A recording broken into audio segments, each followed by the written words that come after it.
noloshu waa mid socota, jabiguna waa mid isbedelayo, laakiin dareenkan qalbigayga asiibay ma ahan mid isbedelayo. Ma jirto rajo ama riyo buuxin karta booskaad adiga ku jirto.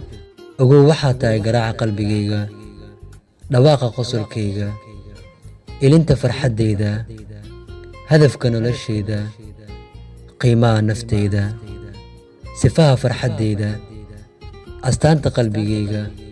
Ma ogtahay haddii uuba jiro jacayl, waa midka aan aniga kuu hayo, waayo waxaa tahay guud ahaan noloshayda. Waxaad dhammaystirtay noloshaydii qabyada ahayd, waxaad i bartay farxadda lamaanaha sida dhabta isku jecel.